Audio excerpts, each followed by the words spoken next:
This is another Frank Collab.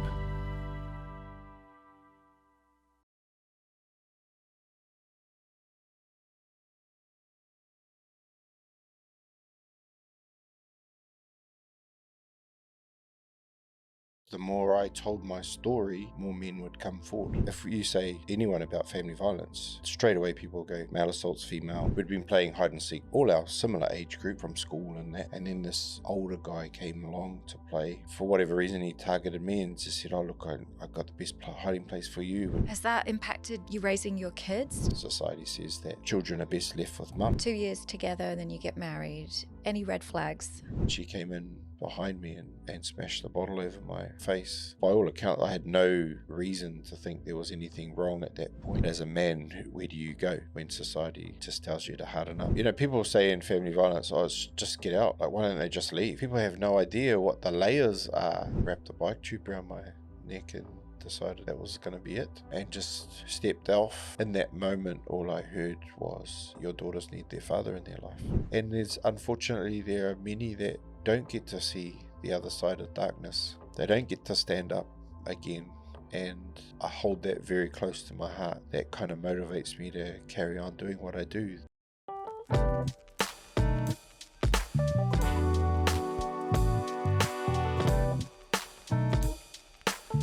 Welcome to Stand Up Again with Sophie and Nick. When we first started this show, our next guest was the example that we wanted to share with all of you about someone who's gone through adversity and managed to stand up again. Our guest today is Dean Clarkson. So Dean, thank you so much for coming in to Stand Up Again with Sophie and Nick. We really appreciate you coming in, mate. For those who aren't particularly familiar with you and your work, do you want to sort of get people up to speed of where you're at now, what you're doing, and then we'll sort of dive into why and how after that. Yeah. Sure. I mean, so I am the founder of Wana, which is the first male refuge for family violence or victims of family violence, male victims of family violence in Aotearoa, New Zealand, and their children. And so it came off the back of my own story as a 20-year male victim of family violence. And when we think family violence, and again, I always like to say this from the outset, because this is always, you know, and this comes from my own story, but this is in no way trying to minimize what goes on for our beautiful women in our communities who, you know, but they have women's refuge, and I'm an advocate for both. I used to ask the question, where do I go? Who's there for me? And so I remember a colleague of mine working with me one day. We were trying to find something for one of the men that we were working with, and he said, why don't you just start something? And I said, well, I don't know how to do any of that. How am I going to do that? Yeah.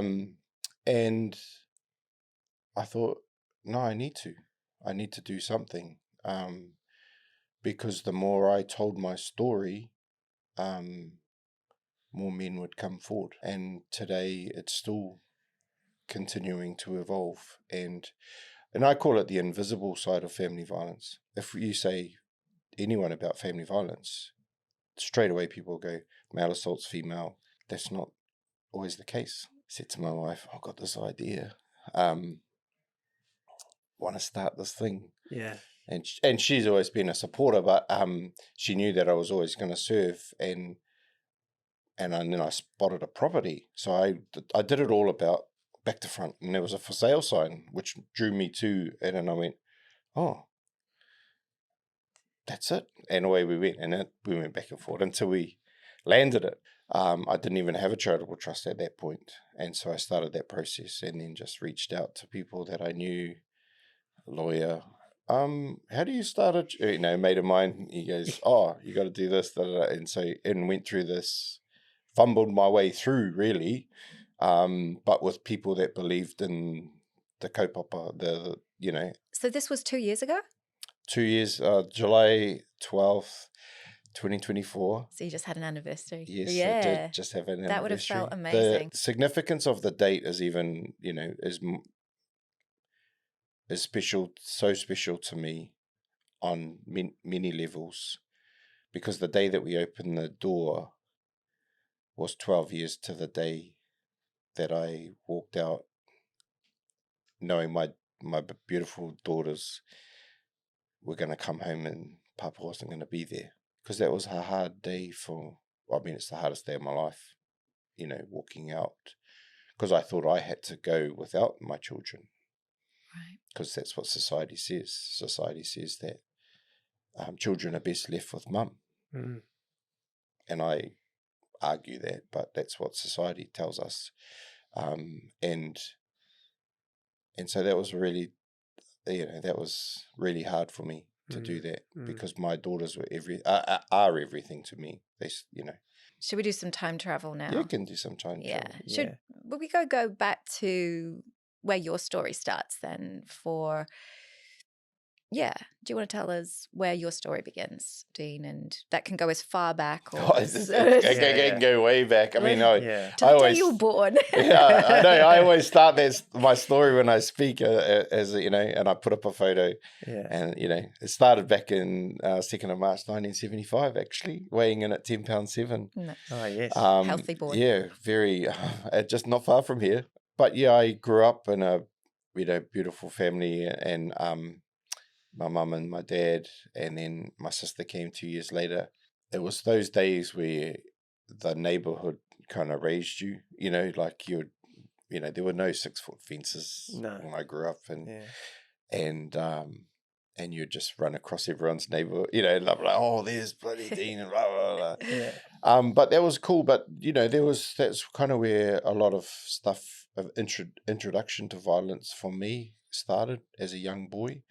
And that wasn't family violence in the home. It was out in the community. So we were a huge motorsports family. So Western Springs was our summer playground, and the football fields were our winter playground. And both of those places were spaces where violence was rife after the meetings or during sometimes, and on the sports fields or back in the club rooms. And obviously there was alcohol involved and a lot of tension and stuff. But as a child, back then we saw some horrific things. Yeah. And I was living my best life. I just thought it was great, because this was just normal. I remember the day where it really kind of hit me was a moment where we'd been playing hide and seek in the community, and it was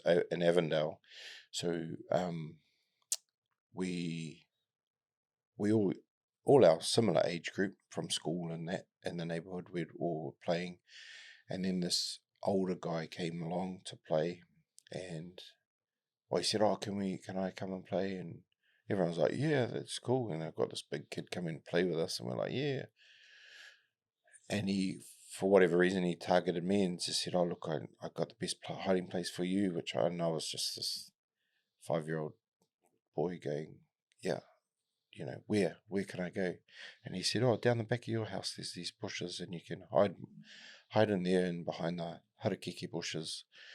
As you go in, you got to push through, and then there's a big open space in the back corner." I went in there, and I could hear everyone and all the rest of it, and then in that moment, I was more worried about what was on the ground trying to sit down than what was actually going on. But then he came through and sexually abused me. Now, straight away, I didn't know that I was being sexually abused because I was 5. I didn't even know what those terms were.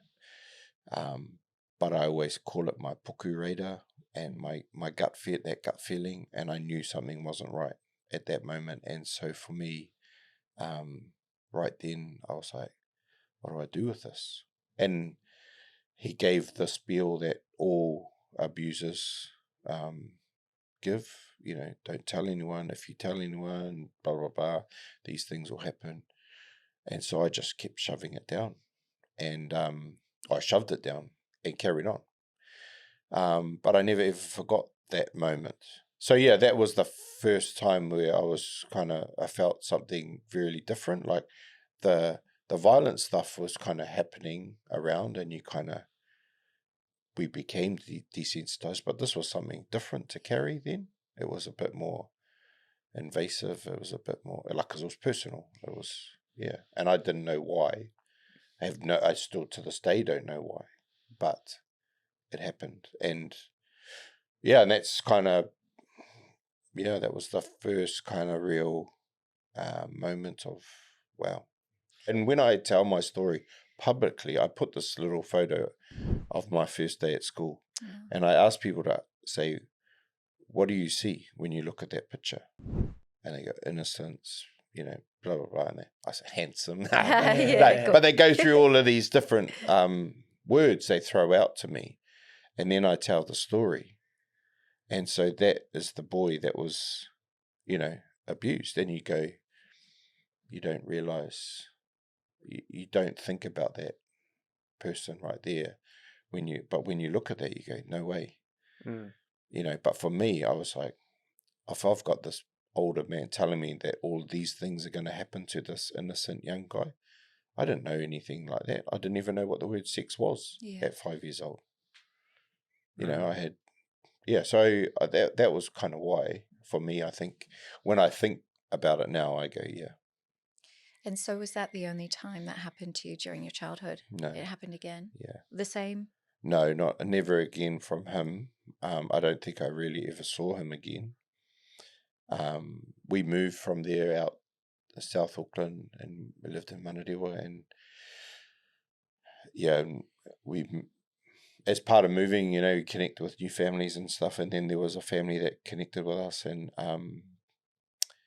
they had an older daughter who,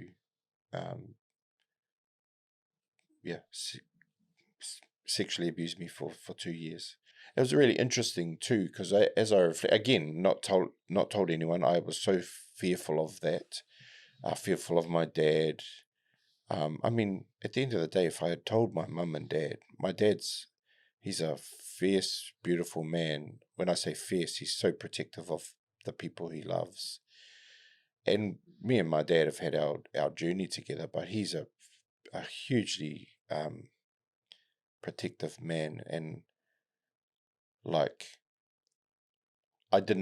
I see that now as an adult, but as a child, I didn't see that. I thought that I would be the one that would cop it, and if someone had done, if someone did that to my children, with all that I know, I know what I would want to do. And I remember I even had a little backpack with a change of clothes in it.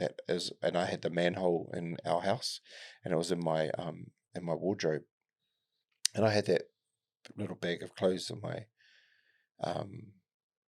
up in the roof, because if I got that phone call to say that they knew I was going to take off, I had no idea what I was going to do, where I was going to go, but I was going to go. How old were you? That happened between the ages of 9 and 11. Oh wow! We got twin boys, and I look at they're 10. Yeah. And I I'm know. like, That's hard as well, because we have kids, and you're looking at them and you kind of sometimes going through things that happened in your own childhood at that time. You go, I want to protect you from that. Has that impacted you raising your kids? Do you feel like you've become sort of a hyper-vigilant dad, or no, I'm not hyper. I'm not helicopter dad. no? Yeah. But I'm very I'm very aware, and I just do it subtly. Yeah. I go into stealth mode. Stealth, yeah. And I'm drone dad. just observing. Drone dad. And I'm just observing what's going on, and I'm very, all the children know, never close the door when you got friends there. I don't care. I'll open the door at any time. So do not close your door, because the door always got closed. Right. And that's where everything happened. Okay. So I did the same thing, just shoved it down, never told anyone, never told a soul. Yeah. Or when I was in that state, going through that, kind of trying to regulate what's going on, again, society has a big part to play, because society throws out comments often about our men, right? Men think with their, and that's all men are after. That's, and you hear these messages, and just the same with violence, men, and we'll get into that later, but in terms of harden up, drink some cement. But for men, we get told, and our boys get told, we're wired differently. But I often will say to me, my wife and I have these funny conversations, and I say, I think I'm more feminine than I am masculine, because I'm a deep, I'll write poems and things, and I'm in touch with I'll cry. The girls are always laughing. Dad, you're gonna, and the boys even, you're crying, Papa, and I'm like, yeah, I am crying. Like when and it's an ad. It's not even it's like, and so I go, we've got to break down, like, we just got to stop stereotyping either males and females, because there's a lot of beautiful wahine that might have more masculine traits. Oh, you must be this or you must be that. And it's just like, we are who we are. I think I was always very self-aware from little. I think I always say everything I do is very much Wairua driven. So I've always been one that's led by my gut. If I connect with you, I connect with you. And if I connect with you, you'll get everything from me. Yeah. If I don't, you won't. And so that's how I roll. And I recall there was an incident down in Pauanui that happened for me, which was kind of, people talk about crossroads moments, and that was the one for me. We'd been to the States with school for a sports trip, and we all wanted to buy British Knights stuff, and we were told at the time, don't wear it in LA, because we're in LA, and they said, because there's a gang called Blood Killers. If you wear that, they actually literally kill you for all your stuff. And so we came back to New Zealand, and I swapped the pair that I bought for a gun, because I thought if you were in a gang, you needed a gun, and so I swapped it with this guy. This guy, we were down in Pauanui, and this incident happened, and I was down there with a mate of mine, and he also carried a gun. But there was an incident there where this car, a load of, it was a blue Ford Cortina station wagon, 4 guys with hoods on, and they were driving up and down past us, and my girlfriend and her friend were up in front, and the car came back towards us, and they drove up on the curb in front of us and jumped out and jumped on my mate and started giving him a hiding. And I'm like, why? Hello. And so I just grabbed one of them and I started giving him a hiding. And then I thought, oh, this isn't going to work for us, because there's 5 of them and 2 of us. And then I remembered that I had the gun. And so I just held the gun to this guy's forehead, because I'd seen that in a movie. I didn't know what I was never going to, like, I never bought the gun. It was more to be cool than anything else. But I remember here I am standing holding this young fellow with this gun, and I saw what fear looked like for the very first time, and his whole face changed, and he's screaming like, don't, please don't, please. And then all of the other guys started yelling my mate's name and saying, don't do it, tell him not to do it. I whacked the gun across the guy's head and told them, to pee off and whatnot. We got back to Auckland, and I remember that particular night, my papa had made a whole lot of home brew, and my dad had a few bottles, and I started drinking that. My mum and dad were actually away with my sister, and I remember that was my moment where I got back to Auckland. I'm going, what am I doing? I was listening to Lenny Kravitz, and I remember that that song. I know it sounds really cheesy, but this was the moment for me. It was like, if you want it, you got to believe. And I remember calling a friend of mine and saying, I need you to take me back to church, because we grew up as a Catholic family, and I thought that's how I've got to get better, because I'm obviously going, because I'd stopped going and rebelling, and I thought, that's how I've got to become a better man. And he said, "Oh, I can't pick you up. I'm running late." And I said, "If you don't pick me up, I'll never go back again." But it was the moment for me, that was the crossroad moment to go, I'm going to serve community for the rest of my life. Because if I carry on down the path that I was going down, even though I was just doing it to try and prove myself to, I don't even know who, I was going to be dead or in prison. And so I was like, this is not who I am. And I'm grateful that as a 17-year-old, I had the early wisdom to actually understand that and actually get myself out of that.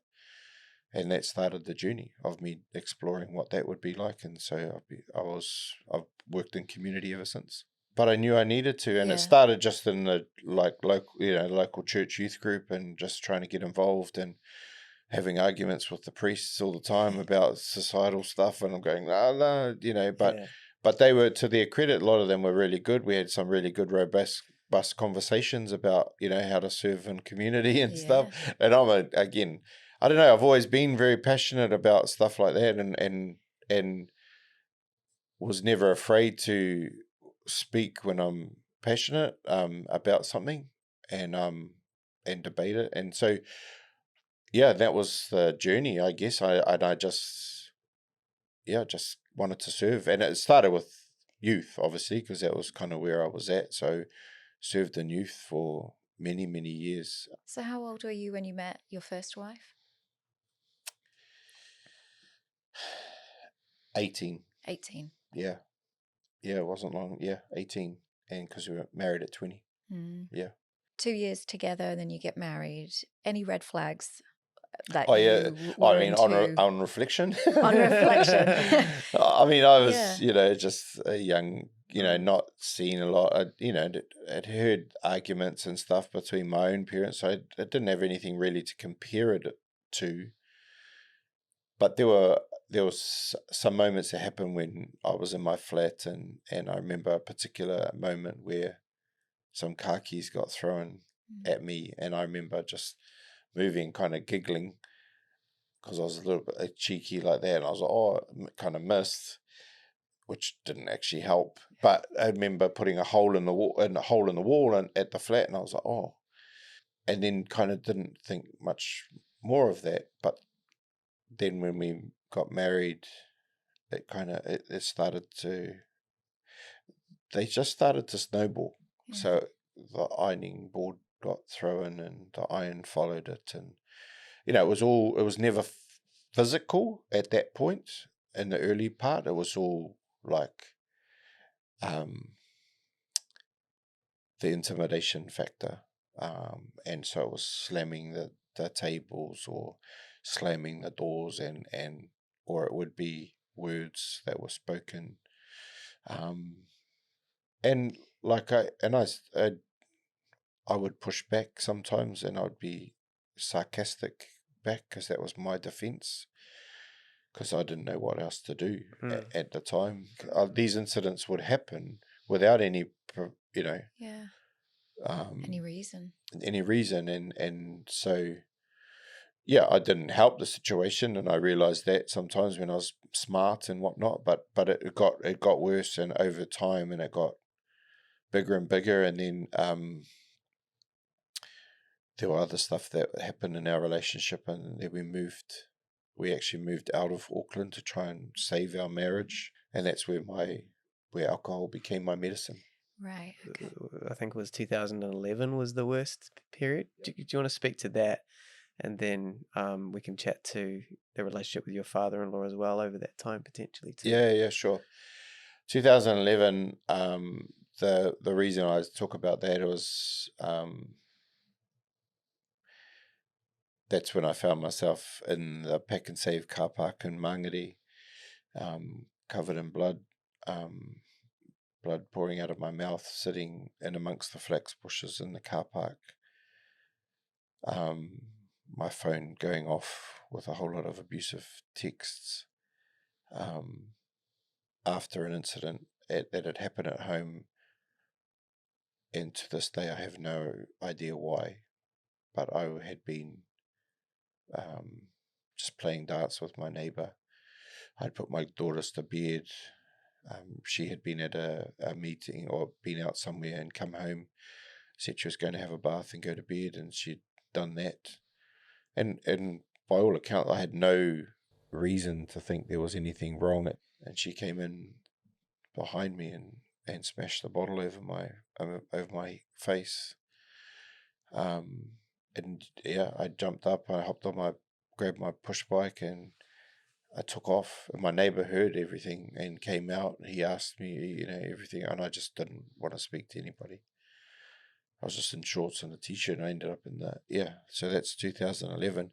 The thing about that, and I often talk about this, is that right across the road from the Mangere police station, Mangere Pakistave was the Mangere police station, and not once did I consider even going there for help, because I'm a man, and who do I ask for help? I had 2 police officer cousins.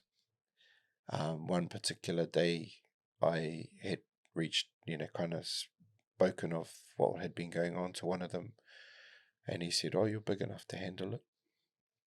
Oh. Just like, because it doesn't happen to men, and that's again, again, I'm just, for those that are listening, I just want, this isn't about minimizing anything that happens to our beautiful women and our children. But as a man, where do you go when society, just tells you to harden up or drink some cement or get over it? And so I didn't go anywhere. So did you go home? Did you go back? Yep. And I went back. I knew where our garage key was, and I went and grabbed that quick in my head. Like in that moment, I was able to know what I was going to do, because I knew I wasn't going in the house, but I needed to. I just need to get away. And then when the abusive texts stopped, it was about 4:00 in the morning. I remember I went back to the house. I went back and I snuck in the back, and I locked the garage, locked myself in the garage, and I absolutely froze because it was freezing cold. And then got up in the morning to get my girls ready to go to school, and took them to school and carried on. But that was the time where I kind of made a decision that I got to get out, and I don't know what to do. And that was really tough, because I was actually a pastor at the time, pastor of a church, and so that was that was a whole nother layer as well. Yeah. So I talk about, people say in family violence, "Oh, it's just get out. Like, why don't they just leave?" And you have no idea. Like, people have no idea what the layers are to. And as I'm a pastor that's trying to give messages of hope and encouragement to people, and trying to keep relationships together, and I'm counseling couples, and I'm doing all of these sort of things. There were multiple layers to get out. And then I didn't know where I was going to go.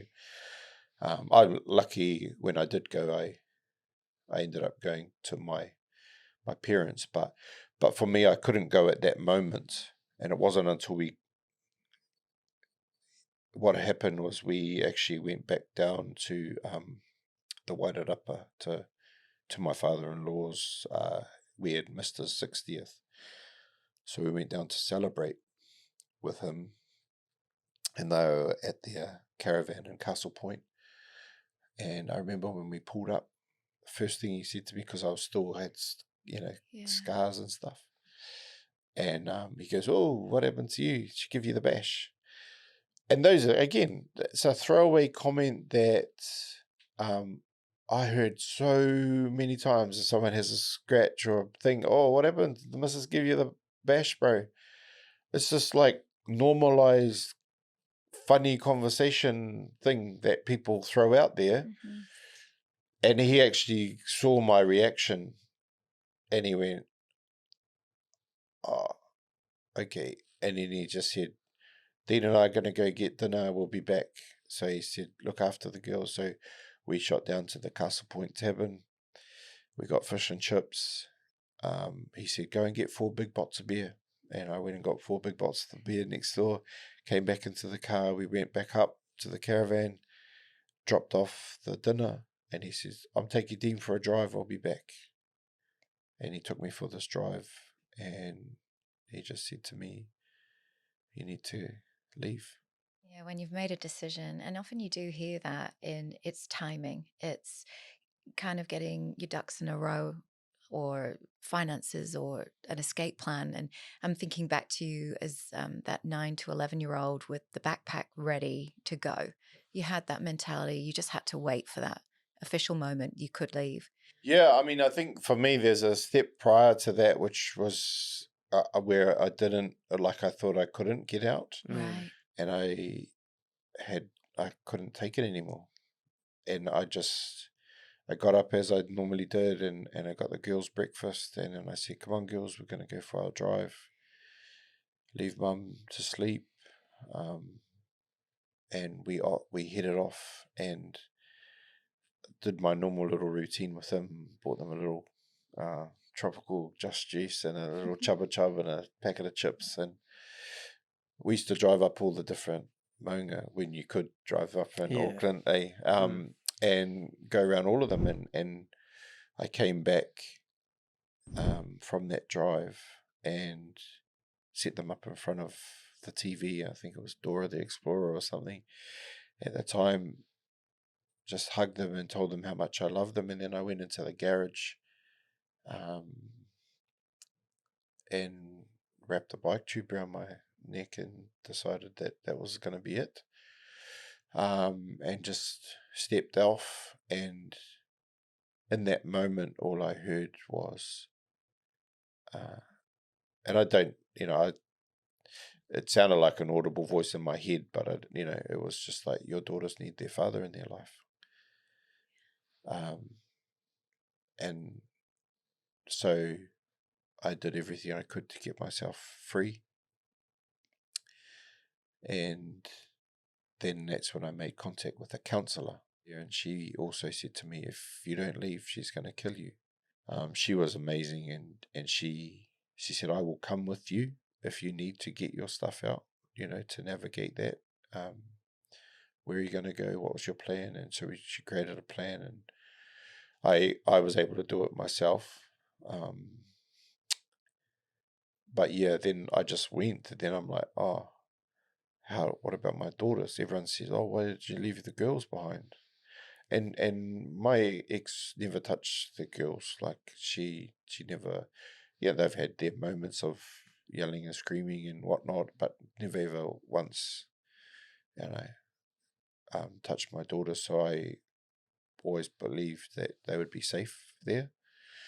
But one of the things that I also learned when I started educating in this space, I learned this from a dear friend of mine. I was actually sitting in one of her trainings, and I remember her saying this, because often we think about the person that's been assaulted or whatever, and we see this on police reports.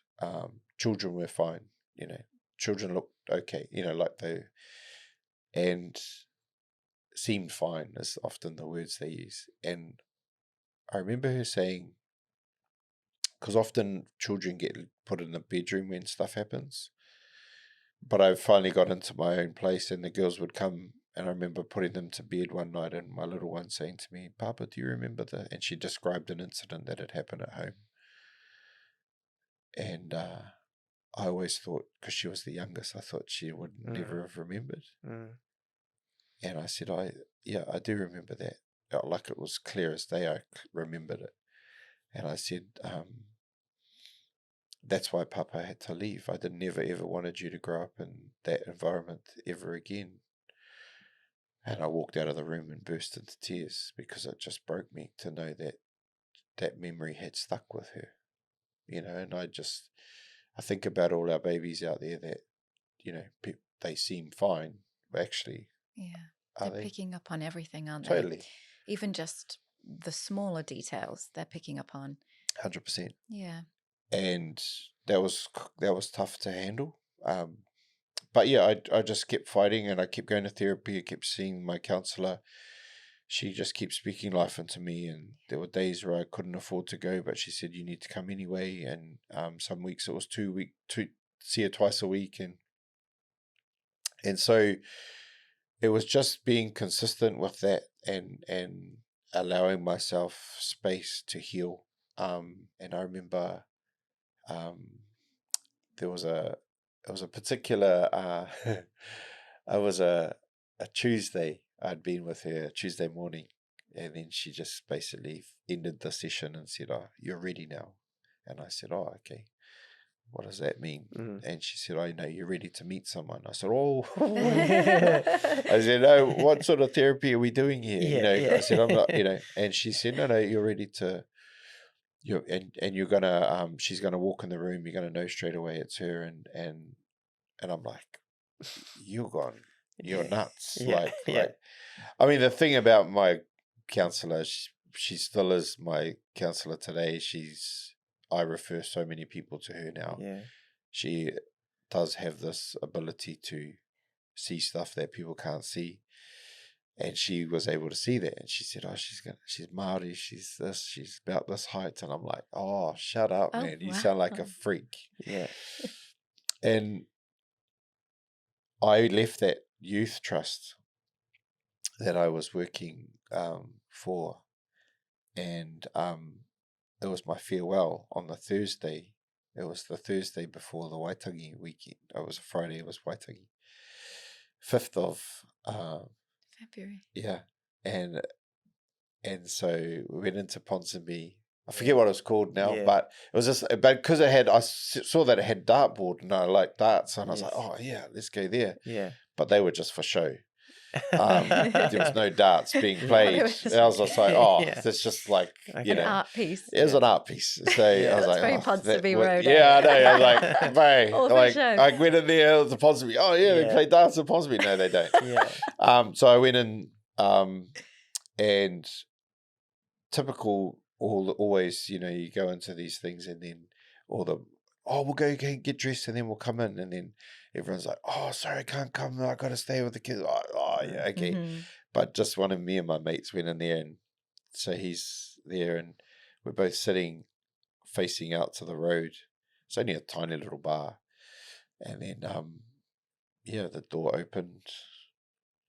She walks through the door, and I always describe it, like the light was shining and all of that, and I was like, and I literally felt, again, like I talk about my gut feel, and straight away I went, "Holy crap!" And even my mate said to me, "That's just your girl," and I went, "I know," and he's told me to do something, like he's I'll get on the other side of the table so she doesn't think we're together. And I was like, anyway, she sat down opposite us, and then I realized, I was like, oh, I'd already had the feeling, and then I saw who it was. I'm like, oh. And then it reminded me, 3 weeks earlier, my mum said to me, I dropped my girls off and at their mum's, and came back and was having a beer with Dad. We're sitting down watching the sports news, and my mum goes, "Son, that Jenny-May Coffin would be a good catch for you." And I was like, "Oh my God, shut your mouth."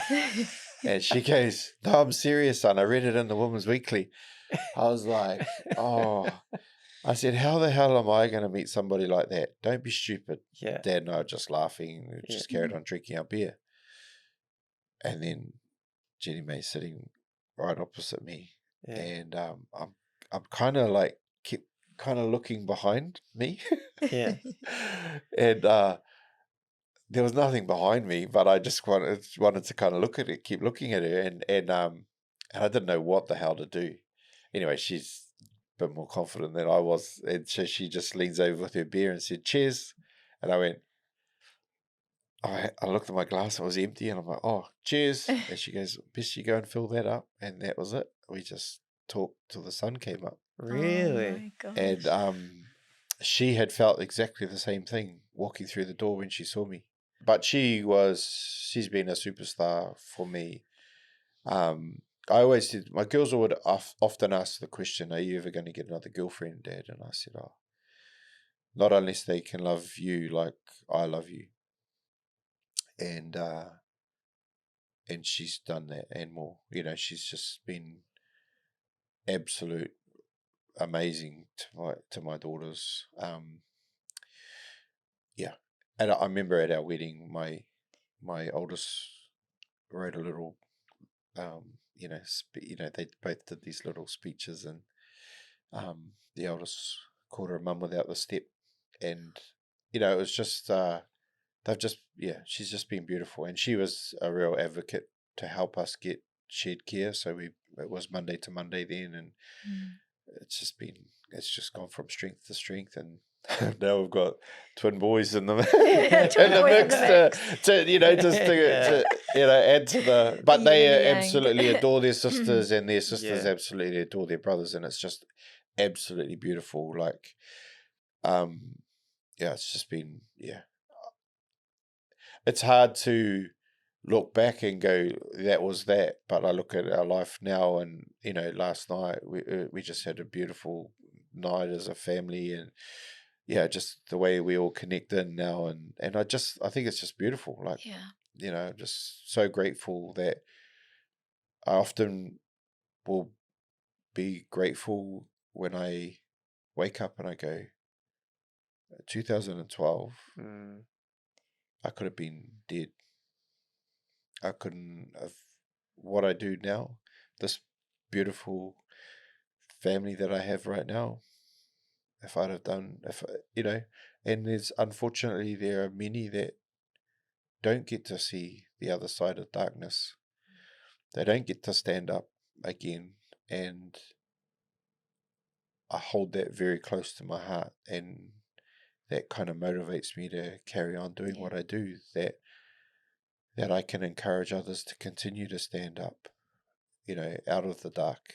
And it's I'm very grateful that I get to do what I do today. It's not the best work to do, you know what I mean? Like, people go, "Oh, what do you do?" And it's a conversation killer. I'm like, talk to people like, "What do you do?"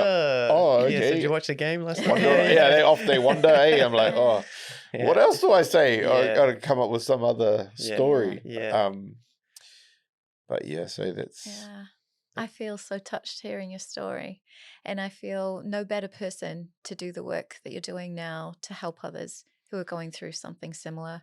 And I think just now being the exemplary, healthy relationship, and you get to experience that, and also still show up for your community, do the work. We're putting together a book, like a handbook of resilience, so that people can, it might not be one person or two people that they resonate with, but it could be something or some words of wisdom that they could sort of go again, stand up again. If you were to give somebody, yourself even, or even if just anybody, that pearl of wisdom to stand up again, what would be the advice that you would give or put in that book if you could?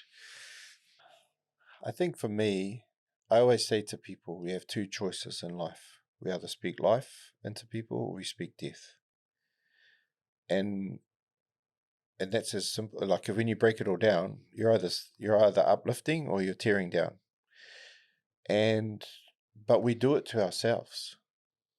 And I used to, for years, look in the mirror and say, "You're effing ugly. You're this. You're that."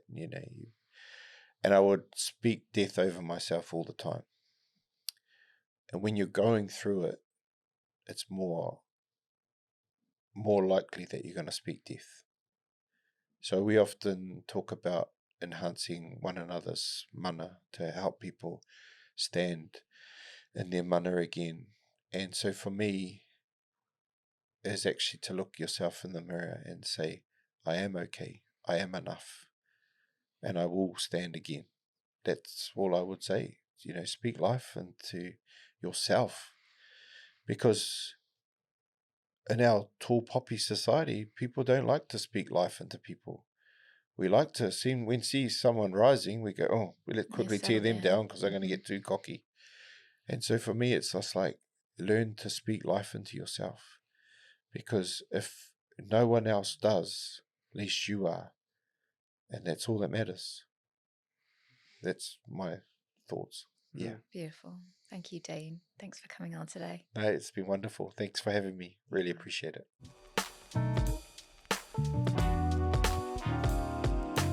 So, Dean, it was fantastic. What was your takeaways from that? I was so touched, particularly at the end, hearing his beautiful story of meeting Jenny-May and that instant connection. I just felt like that healthy relationship that he's so deserving of happened for him. And it was like, after all the heartbreak, hearing, these tough times of adversity, to know there's times through the other end. Yeah, just when you think that I think there's like a lot of this as well, where you just go, why me? And it's like, it always happens to me. And you can get into that funk, and you can start believing that, and that what he's talking about at the end, where it's like life-giving, or breaking yourself down, and we're the own worst people about that. So let's try and remember, that was talk death or talk life into yourself. And that's kind of a repeating theme as well. We've spoken to a lot of guests about negative self-talk, and he's so right. We can be like own worst enemy, or detrimental to our own personal growth or light. And I think what he spoke about today was so hard, but he is there to serve others and to use his experiences to help better prepare and equip other people going through it. Yeah, what a guy. And I just think as much support as we can show, so much love to Wana. Yeah. And we'll put all the socials and how to get in touch and support and fund this amazing project. Yeah. Thank you so much for watching this episode. We'll see you next week on Stand Up Again with Sophie and Nick.